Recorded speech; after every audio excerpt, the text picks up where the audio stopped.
Oh, Julian, it's a miracle. We've got to episode 9 of Racing Back. I just hope everybody enjoys it as much as we enjoy doing it, and just having a good old chat about the old days. But this week, we're going to reflect on the Sachsenring, masterful Marquez, and, would you believe this, 2 Brits in pole position. Oh my golly, I have done. Dr. Martin Rains has done his homework. I can bring you up to date on that. We welcome back Brno, of course, yes, after 5 long years back on the MotoGP calendar, thank goodness. Reflect on the Superbikes at Donington, Toprak leading the World Championship for the first time this season on his last appearance at Donington Park, because next year it will be Silverstone and MotoGP. Let's start with the Sachsenring then, Jules. Well, there's only one name to talk about, really, isn't there? Yeah. It's odd, isn't it? Everybody always worries about the waterfall corner, the fast right. Yeah. But it was turn 1 that got them. And it got it. There's people gone down at turn 1 over the years, so hasn't it? And some very well-known people. Yeah, old Danny Pedrosa while leading by a street. Yeah. And getting Jorge Lorenzo re-breaking his collarbone after that brave rider. Oh, you could. It's a horrible, horrible corner because it just dips away, doesn't it? Yeah, and you've got that little ridge, the kicker. Yeah. Just right on the braking zone, which really doesn't help. And what we had, Bez and Digi fall out with podium finishes. Well, here we were last week or the week before saying, do they push hard enough when they're chasing Marquez? Well, that's what happens if you do push hard, isn't it? Well, did you see Digi at the start? He really took a risk, that move at turn 1, because he knew that if Mark got half a dozen, 10 bike lengths on him, it was good night nurse, wasn't it? Yeah, so Digi took all sorts of risks to get up to his back wheel or near his back wheel in those first couple of corners. He's really impressed this year. And, a couple of years ago, we were saying Digi was lucky to stay in the class. That's exactly right. And he wasn't a VR46 kid, but he managed to get... I'm always reminded of Kenny Roberts Jr. talking about Valentino Rossi. His greatest talent is being in the right place at the right time. Yeah. And... again, back to what I think it was Bez said years ago, Moto Grand Prix is a train that only stops once. That's right. Let's make that a subject for some time in the close season, Nick. Very much so. And we're going to have Dr. Martin Rains in as well, aren't we, in the close season? So what he doesn't know about MotoGP, you could write on a postcard from the Isle of what his database doesn't know. Yes. I don't know. He thinks he knows it all. We must. I'm sorry. I beg his pardon. Mark absolutely dominated the pursuers crash, but 2 British riders in pole position. I couldn't, when I saw that Scott Ogden was leading the way on Friday morning, wasn't it? I hadn't been watching it, but I thought, wow, and I saw it was wet. I thought, well, yeah, then Jake Dixon, but they took pole position. I'm not going to ask you the question because that's unfair, because I've been to Rainsy and I have got the answer.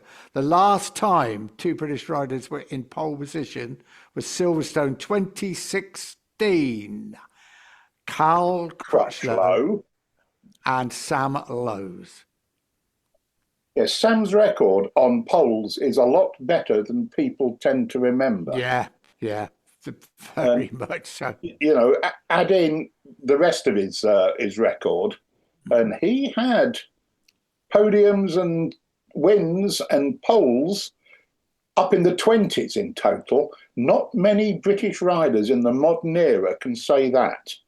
No, they can't. And yeah, he probably went to MotoGP. He went for one season, didn't he? Probably went too early, didn't he? And it was the Aprilia was being developed, and you don't employ a rookie to develop on a developing bike. It was a poison chalice, but if the train only stops once, what are you supposed to do? We're going to hear that expression. We've heard it a lot already. We're going to hear it even more. I'm afraid it's one of my hobby horses, Nick.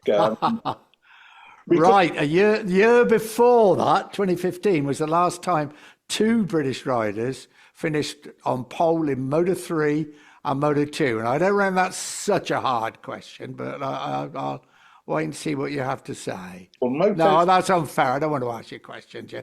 Sam Lowes was one. McPhee?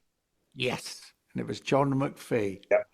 I was just going to see if it was Danny Webb in that last race at Valencia, but... Well, when he captured the world title, oh my God, remember that, right? Everything was focusing on the Marquez Rossi war, and Danny Kent just did it because he'd won at Silverstone. He'd built up a massive lead in the championship, but it was being whittled down. And Miguel Oliveira. Valencia, thought he was going to get him, but he didn't. If I remember rightly, KTM were having real handling problems, bought an upgraded frame to Misano, the one big change allowed to make in the year. Yeah. And then Miguel Oliveira was like the hounds of hell running him down. Yeah. And came, as you know, that close to taking Danny's title off him. Yeah, but a world champion, and it's just nice to see two British names at the top of the pile. It's a pretty rare occurrence in modern day Grand Prix racing. It is. I mean, Jake, Jake is by about 30 odd points the top Boscoscuro rider. Yeah. And last year, the Boscoscuro seemed to be at an advantage in most places. This year, it seems to be at a disadvantage in most places. That's progress, isn't it? That's what happens. That's what happens. But all I can say, if Jake is by a distance the best man on that motorcycle, then he's doing a damn good job. That's all. That's all I can think of to say, frankly. That's right. Well, in the end, Scott Ogden crashed, didn't he? Yeah, and Jake finished third. Jake was on the podium, So he was on the podium. And Ogden's, like he's suddenly started to believe in himself a bit, isn't he? It's taken a while. Few weeks, They've told him to be more aggressive, haven't they? And it's showing. It'll be interesting in Brno. It will be. Oh, how good is it to have Brno back? One of the really fine, resurfaced. So it's going to be quick. Oh, yeah. Be interesting on the tyres. Oh, golly, we don't want any flags for tyres and everything else. If you'll excuse me, the bookings is this way. Yamaha had a really good test recently there. Oh, they did. So Fabio and Jack Miller? Yeah. Is it, if they get, as always with the Yamaha, if there's something in the way in the corners, they can't do anything about it. Mm. But given a clear track and Fabio round there. Oh, very, very good indeed. That's going to be worth watching, isn't it? It is. And Sachsenring, record crowd, 256,000. They say it's the largest sporting crowd of the year in Germany. And they've just signed a new deal for the next 5 years. I don't blame either parties. Absolutely. I think that's even a deal I could have worked out. Yes. I don't suppose the negotiations were too prolonged on that one before that. No. Cracked open the beer. It was good. And there was some great racing despite the total dominance of Marquez. Again, Nick, wasn't he taking risks early on? Oh. And in qualifying. He was pushing. If there's ever a track you think, well, he can just sit back, in the armchair, cup of tea and a cigar, but he was pushing. And let's face it, wheel out the cliche again, no one laid a glove on him. No, they didn't. I mean, in the sprint race, he had to fight his way through a bit, but he just everything. Okay, I felt a bit sorry for Bez, didn't you? I mean, he was clever. Very much so. But it was... You wouldn't have got a lot of odds, I don't think, with about 3 laps to go that Marquez wasn't going to win the race, would you? Absolutely. And Bez has to contend, of course, with his teammate coming back this weekend. Very much so, yeah. The world champion is back. Yes. Yeah. It's going to be good. It's going to be really good. And it's difficult to believe there's much wrong with the Aprilia, given the way Bez has been going recently. Although I think... and I need somebody better qualified than me to say this. It seems to be most impressive in long corners.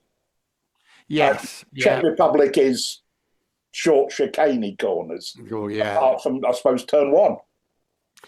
But as you say, it seems that we're not privy to, we're not in the paddock anymore, and it would not be right to form too many opinions about Jorge Martin and Aprilia seemed to have, I don't know if they've settled their differences, but they've probably both realised there's no way around this. I think you're right. I think they've just, this is something we will not talk about again.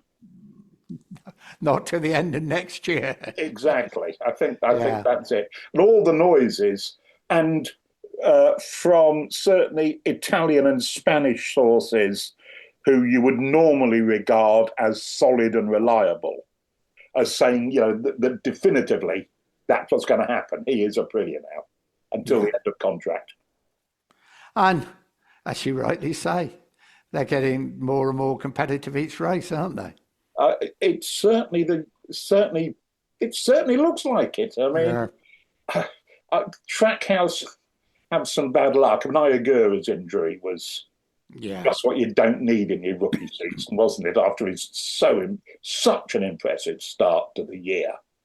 So let's see it. This is the last race before the summer break. Yeah, and whereas Brno always, in recent years, in its recent past, it was the place where everything got sorted because it was the race after the summer break. Now it's Austria where all the autographs. The 8 hours will be done when we get to Austria. So the factories' minds, certainly the Japanese factories' minds, and by the way, there's a Kageyama Ducati in the 8 hour again. The factories' minds are clear and they focus on. Well, they might have done a lot of the deals already, but we will start hearing about deals. I would suspect in Austria. It was always interesting, Brno, wasn't it? Coming back after the summer break, you talk about your holidays, you talk about the beach, the sun. Most people were a bit bronze, but there was always something going on. Something had happened in that close season, especially with the Suzuka race and all the Grand Prix riders at that time. In the Suzuka race, and it was probably the biggest contact they had with their respective factories, wasn't it? I always go back to, remember Aguma, the head of HRC, the original. I do, well, yeah. And I remember him once saying to, I forget who, if you wish to be a factory rider, the 8 hours is an examination that you must pass. Yet intelligent riders, like Gavin McWilliams, I always remember, why would I want to go there? It's like riding 3 Grand Prix, in a sweatbox. No, not interested. But the parade of the Japanese bigwigs, at that race is beyond. When Bradley Ray rode the factory Suzuki there a few years ago, he was rather surprised. He was trying to change his knee sliders. He got the old screwdriver under the Velcro. The bloke helping him was Sahara-san, the boss of the Grand Prix project, He was telling him, you're doing a good job, son. And there was a train stopping once, by the way. There's another discussion to be... Oh, we got plenty to discuss. But back to Brno, 2005 years ago, various reasons. But that race was Brad Binder's first MotoGP win and KTM's. My golly, wouldn't they want that repeat of that result? Oh, wouldn't they just? And so would Brad. I mean, he's looked... And we're all fans of Brad Binder, and we know what a tough, hard, talented rider he is. But he's been suffering this year, hasn't he? Yeah, he has. And in the end, it's like a footballer playing for a bad side. Yes. So many things. It absolutely wears you out mentally and physically in the end, doesn't it? I think especially mentally. I would agree wholeheartedly, Nick, that a rider, don't forget, he came up through Moto3, Moto2 as a man who was used to going in a racetrack on Thursday, thinking he was going to come out on Sunday with the trophy and the winner's trophy. And he could legitimately think that for most of his time in Moto Grand Prix as well. Always in with a chance, wasn't he? Yeah. But nowadays, I mean, good God, if you get straight through to qualifying too, you're moderately surprised. Yeah. It's hell, and that's what you always think. Somebody whose whole life up until this point has been winning is now walking into a racetrack, wondering if he can Qualify and yeah. It's up here must be very difficult to cope with. Very much so. 18 Czech Grand Prix, or Czechoslovakian Grand Prix, 65 to 82 on the old road circuit. I remember my first real view of it was, for some reason, ITV showed the 500 race from there in 1976. I double checked because who won it. And do you know who won it? John Newbold. Yes. Noddy Newbold. Yep. And Yep. what a wonderful guy. What a good motorcycle racer. What a lovely, much missed yeah. chap. Yeah, people forget, he was a Grand Prix winner. Yeah, he was. And I can see it now, the pictures from there have been racing through the cornfields. It was high corn, and you could see his helmet popping up between the. That is after amazing. You've gone past the pits, through the village. Yeah, that's on the main road, and then you turn right at what is now the little roundabout. You go slightly up, and you're into. You say just fields and fields of barley or corn. Corn, whatever it was. And it's fast and fast before you turn right and start weaving up the hill. That's it. In the woods. And you'd come back and there was those vast flats, wasn't there? Yeah, on the side of it, and you'd come past them and then the right-hander into the start and finish. Yeah. Yes, yeah. I went once, 1980, and I remember walking up with Peter Clifford into the village to watch the races, and people were sitting in their gardens in deck chairs like they were watching cricket. Yes. And they were going past. I was like, oh my God, yeah. And there was the Eckrol-Mang battle, which we've discussed before. That was the only time I went to the old circuit. And they told us then, I remember, they were going to build a new circuit in the hills above the old road circuit. And we've heard it many, many times. And there was a map and everything. I thought, not a chance. But 1987, it was there and it was built. And what a magnificent circuit. Of course, it was still the Czechoslovakian Grand Prix then. Yes, and now it's the Grand Prix Czech Republic. Czechia now. Is the as we're enjoined to call the place. And it's funny, quick old circuit. When I went there first with Keith Hewitt, when we were commentating, it was his first overseas GP as a competitor after he got the rostrum at Silverstone. Oh, right. So I said, let's do a lap then. And we went through the cornfields, and he's going, you had to get your jetting right. You had to be spot on. And he talked about Graham McGregor. I think people always helped him with that. And then we turned right to go up the hill through the woods. And he went quiet, just, it was very unusual for Hewitt. And he said, I remember it as flat. Totally, all he could remember was the through the village and the cornfields. Yeah, he knew there was S-bends, but he didn't realise, it had just sunk in. And it's quite steep up through there, wasn't it? Yeah. I went up there with Randy Mamola, you can imagine. Didn't see a lot because we were going so flipping fast. Yes. Oh, and I got driven round there by Roger Burnett, who had ridden a 500 round there. Yeah, probably had. Yeah. He was, as usual, he was eloquent on the subject. My best memories of Brno, 2016. It's a day I will never forget. A day I'd been waiting for such a long time. John McPhee won the Moto3 race, and I remember coming out of the commentary box and just being able to get back into the press centre in time to shake his hand and say, brilliant, a British rider, well done. It was his first of his 4 Grand Prix wins. And then we came to the MotoGP race, and it was a bit damp, wasn't it? You were obviously there commentating. I was. And off we went, and things were going well, and Cal Crutchlow looked in very well placed. Matt Burt, I was commentating with next to me, he said on air, do you know, Cal Crutchlow could win this race? I panicked completely. Yes. I've got nothing. I have got absolutely nothing. I am caught completely cold here. Where's Dr. Martin Rains? Come in. Where are you? And of course, he did win the race. And it was the first British rider to win a MotoGP race in 35 years. Since Barry. Yeah, Barry, 1981, Anderstorp. I remember the race like it was yesterday. Yes, I was there. yes. Marco Lucanelli won the World Championship. Barry won the race, and had the pair of them on the podium with one big thing round their necks. For one person, they had it round two. And I vowed I was never going to give up commentating, reporting until another British rider won a MotoGP or Premier Class race. And I thought, they're going to be taking me out in a box here. This is never going to happen. Because it was Brno where Crutchlow got his first podium as well. Yeah. With a third. Was that behind the epic Pedrosa Lorenzo battle?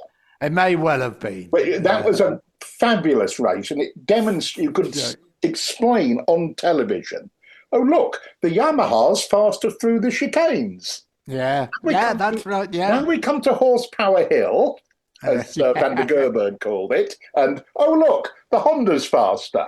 And there was, it was perfect. You could see the story playing out. Oh, come to that bit at the top of the hill, the left and right. Yeah, oh, yeah.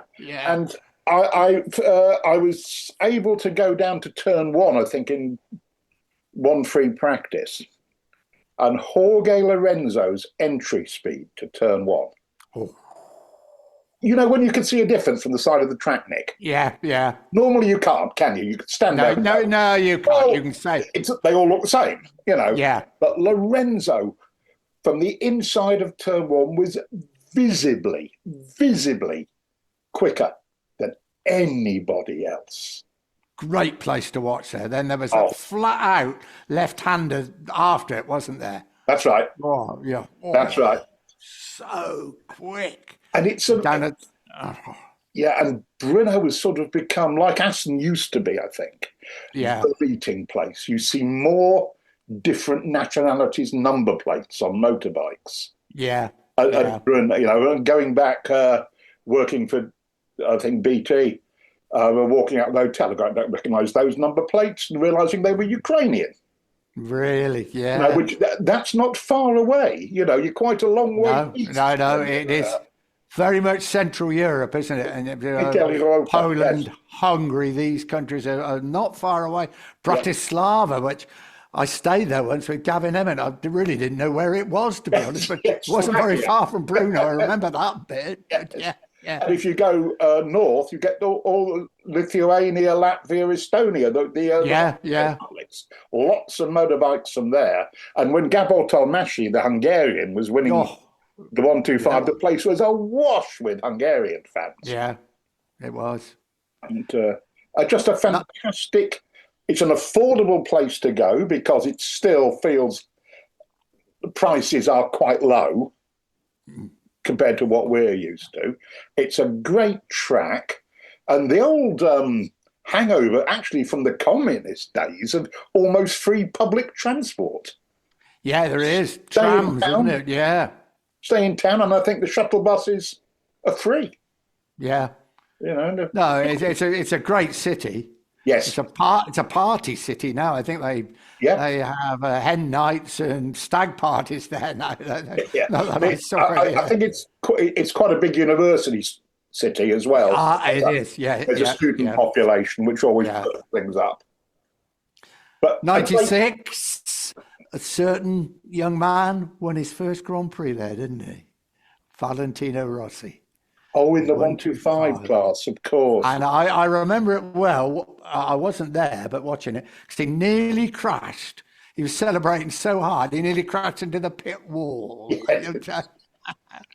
Yes. I remember another instance with Valentino there. We always walked around the circuit on the Thursday to look at the corners, put the advertising hoardings up so you knew where you were and everything else. And we were walking up the hill. Dr. Martin Rains was with me. And walking down the other way, the opposite way, was Valentino Rossi. And you could see he was totally mesmerised, and he just about raised a hand to say hello and everything. And then came out the next day or the next week that the Italian tax department, I think, were after 90 million euros. When he looked like he had the weight of the world on his shoulders. So I never forget. Well, I'd better win then. I need the earnings. Yeah. God. No, it's a great. Brno is one of the places you must go to at some point in time if you're. Yes, dead right. If you can fly direct to Brno from Stansted, or Vienna, as we've said before, and drive. Vienna's good. Drive. Prague and drive. It's not Vienna now, and there's no border crossing of go across the border, obviously, but there's no machine gun posts. As we discussed last week. You and me have spent several hours there. Yeah, very much so. And in that same year, 96, Crivier and Doohan, and it's still, I think, the closest ever race, because the Sheen Agostini race that we discussed at Assen, they couldn't separate them on time, could they? They said they could never separate them. The Crivier Doohan one was 0.002 seconds at the finish. This is the difference between a bunch of old blokes with stopwatches and electronics. Yeah, that's right. Yeah, and of course it was the race where Crivier followed Doohan the whole race and then took it. But, and you win a race the way you can win it, don't you? Who was first on the flag? Mick was always fond of thinking, it says on this piece of paper, or look in the books. Yeah. And I think I told you the story. I was doing the race live for the BBC radio back in London, in the studio in London, and the race was going on. You had no timing screens or anything up on the television screen then. So you were flying by the seat of your pants. You didn't really. And when the race ended, I didn't know who had won. So I sort of fobbled along a bit, and then you only had to look at Crivier's celebrations and Mick's face. There was no doubt who'd won and who finished second. Yes. Yeah. I'm sure not, but even though you could say that Brno is full of chicanes, I don't like the word. They're fast S-bends, aren't they? Yeah, they're not chicanes, are they? No, they're not. No. That first one, when you say you come out of the first corner and go around the fast left and goes down to that chicane left, the right way S is before they plunge down there. Down into the... Oh, you've seen some races won and lost there. Definitely. Yeah, very much so.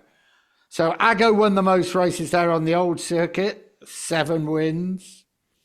Biaggi on the new circuit, 7 wins. Valentino Rossi, 7 wins, but Rossi won 125, 250, 500, and MotoGP. So yeah, pretty impressive. Rossi did love the place. I don't think there's any doubt about that. Because you had sidecars there, didn't you? And I remember going there. I think it was 1990. Oh golly. 88. I'm not sure. It was Steve Webster, 1988. I've doubled it. I had a look at my notes. And I remember I was again doing it with the BBC. Eddie Lawson had won the 500 race, had him on the radio, everything. And I'd sat with my feet up on the desk thinking, that's done a good job there, Nick. Well done. Yeah. Right. All the sidecars to come. Beelan was going to clinch the World Sidecar Championship. He had a massive lead over Webster, Steve Webster. And I think Tony Hewitt was injured. And they had Gavin Simmons in to replace him as passenger. So I was calmly looking out of the window, and then Beelan was starting to slow. Everything had been switched off to the BBC. Starting to slow. Webster was going to... Steve Webster won the world title on the last lap there. Absolute panic. Full marks of the BBC. Got onto them. Right. Get Webster, get Simmons, which wasn't hard because your little BBC box then was right next to the media centre, so that was easy. But they got Tony Hewitt on as well, and it was a massive success. And again, just British success at Brno didn't come too often. That was fantastic. And that was a time when sidecar mattered. Webster versus Beeland versus Stroyer, Alain Michel, all those Yeah. really And it's ferociously fast competitors. and it certainly mattered in Great Britain because Oh, it was yes. anything like we had as a world champion. And as we were saying before, Grandstand used to have the picture Yeah. of them, Hewitt and Webster racing across grass in Assen in landing in the old water dike. I think that might be the injury that put Tony Hewitt actually out of this race. Yeah. But I remember, I don't. I think it was that year at Donington, qualifying, But yeah, and Webster and Beeland going at it in qualifying. Webster's on pole, Beeland's on pole, all through the yeah, set, another few hundreds. And in those days, they parked at the end of the straight, turning off before the pub. And they that's were right. stood there waiting for Fred on the PA to tell them who was on pole. Yeah. And it was one of the finest half hours of just watching people, never mind racing. These people were just going as fast as they possibly could. It was a wonderful watch. Yeah, and great for Britain. And do you remember on Sports Personality of the Year, the BBC Sports Personality Yes, I of the do. Year, they actually asked me to speak to Steve, and it did, and they took their outfit along, and they had people sitting in the chair. And Yeah. I mean, that was mainstream big television in those days, and to get that on. Pre-satellite, the audience would have been in the many, many millions for that. Yes, it would. Yeah, that was so. Steve Webster did a great job, and he just kept us all. It was a bit of British success because there wasn't a lot about it. Brilliant bloke. His dad, Tony Hewitt, just like all the sidecar boys, just good people. Yes, dedicated to it. Yeah, and we were talking about Donington. Yes, quickly. World Superbikes. Yes. Well, talking about a circuit where you dominate, and instead of Marquez and Sachsenring, how about Toprak and Donington? He even managed to. Again, Nico Buliger had a bit of a rough weekend, but he was never going to lay a glove on Toprak, was he? No, he wasn't. No, he loves Donington, doesn't he? And I remember the year before, I spoke to a number of people who, MotoGP journalists, who went and said, "This guy is really, really special." And again, where is his teammate?